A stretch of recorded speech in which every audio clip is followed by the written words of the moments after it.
going slightly mad. I'm going slightly mad. Hello, Aloysius. Hello, everybody. Hello. How are you all? How are you all? Have you got my new book yet? Links below. Anyway, yes, I know that was a little bit of shameful publicity, shameful self-promotion. Yes. Anyway, what did you have to tell me about today? I noticed you were getting a little bit worried when you were sitting at the computer last night. You're a little bit worried that your browser history is starting to make you look like a serial killer. Yeah, I get that. Anyone else worried about that? Yeah? It seems to be a common problem. Yeah, it's a bit of a common problem for writers that you're going along, you're doing research. I think the only people who don't have a problem with this are maybe romance writers and children's books writers. But there are some genres that are so bad for this. But in general, people do start to worry a little bit that their browser history is making them look like a serial killer, especially crime writers, crime and horror. And you write horror, so yours must be looking really, really dark by now. Yes, you're worried people are going to think you're Hannibal. You're already a bat. I'd be lying low. I'd be lying low if I were you, or learn how to clear my browser history. But I need to keep going back. Yeah, well, that's the problem. That's the problem. The whole idea, I'll just clear your browser history. But often you need to keep going back to things that you've already done just to answer more questions, because you find a really good site and it has lots of information on it. Yeah, I know. It's disturbing. But there is a reason why we end up looking like serial killers. There is a serious reason why. Yes, do you want to sit in the pocket? Okay, you listen from the pocket. So the reason why we end up looking like serial killers is really because you are being very, very thorough with your research. And being thorough with your research is a good thing. You know, and readers are more sophisticated than perhaps they were in the past. People have more knowledge of things, and so as a result, you end up having to write in a more sophisticated way, which means you need a lot more knowledge, and a lot of this stuff you need to do before you even write the book, so you have no idea how much you're going to need until you write the book. And generally speaking, your research is a bit like an iceberg. About 10% gets into the book of what you research. So there's like 90% of really disturbing stuff that's on your browser history and in your head. So it's completely normal. I know a whole lot of stuff about poison. I know a lot of stuff about poisoning. I also know an awful lot about medical stuff in relation to First World War soldiers, because I researched that, and I needed a lot more than I knew going into writing the book.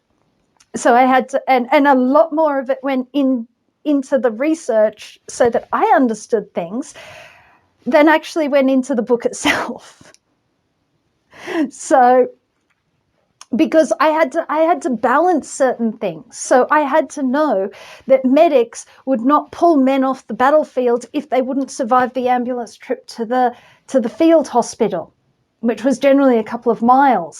So I had to make sure that my characters were injured in a way that would get them pulled off the battlefield, but injured seriously enough that it would involve a prolonged stay in hospital and take them out of the war. So these sorts of things were things that I couldn't do without doing a whole load of research.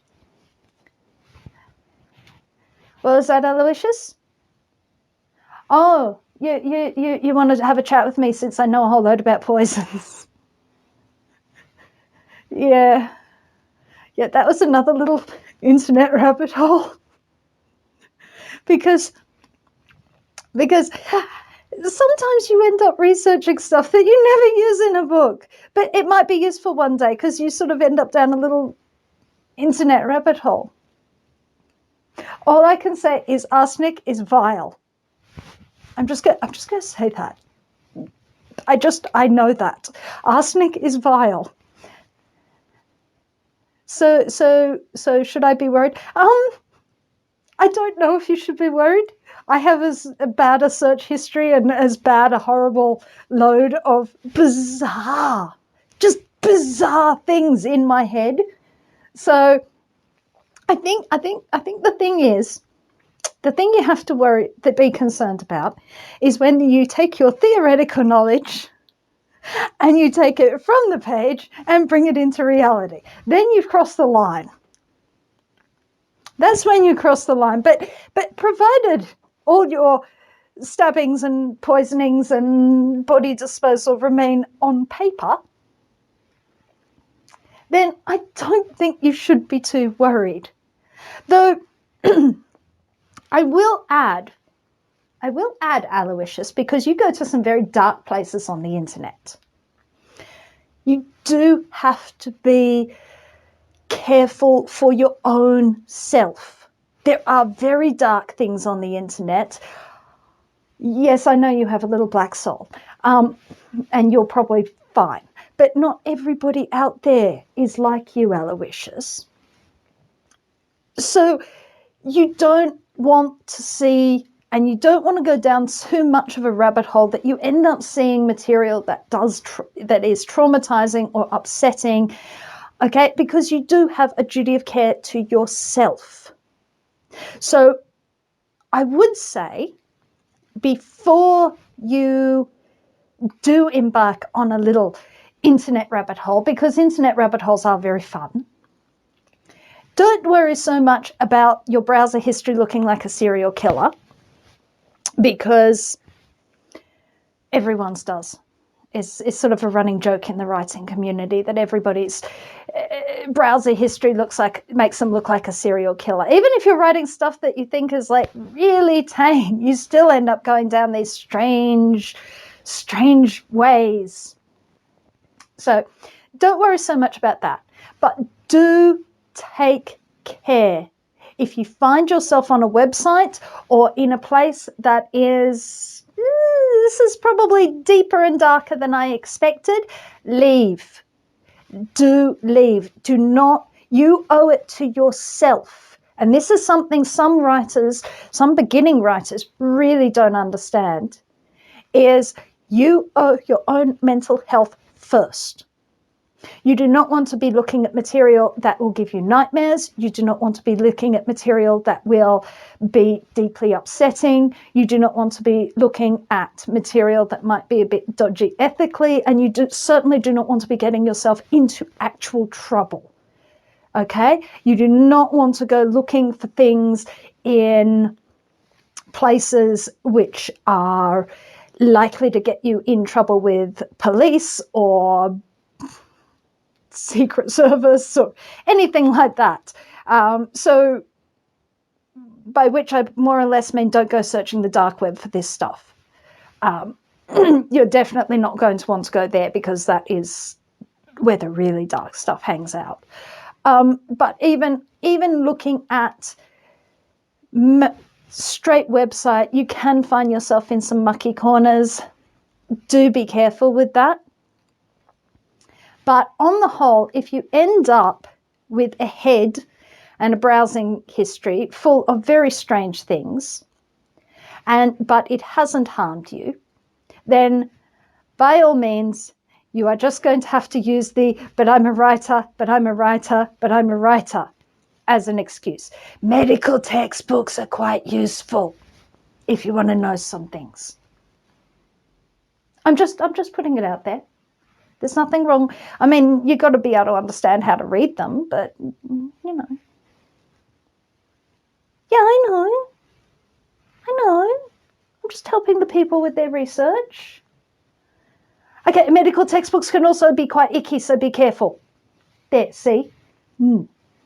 Okay, so do not worry too much if your browser history does make you look like a serial killer, so long as it all remains on the page and never goes out into trying to dump bodies in your backyard. So, how is that? Are you feeling more reassured? Yes, but you might go clear your browser history. Okay, that's probably a good thing. Oh, that's another thing. Make sure there is someone to clear your browser history for you. You know, perhaps clear your browser history after you've finished the book and, you know, write down the stuff that you need instead. And if you're worried that if somebody finds your research, they're going to be all upset, then maybe that's a clue that you've gone a little bit far with your research. Yeah, okay. You go off and shred some papers, Aloysius. And we'll see everybody again later. Bye-bye. Der Finger, ich bin ja Jesus, bin Bye-bye.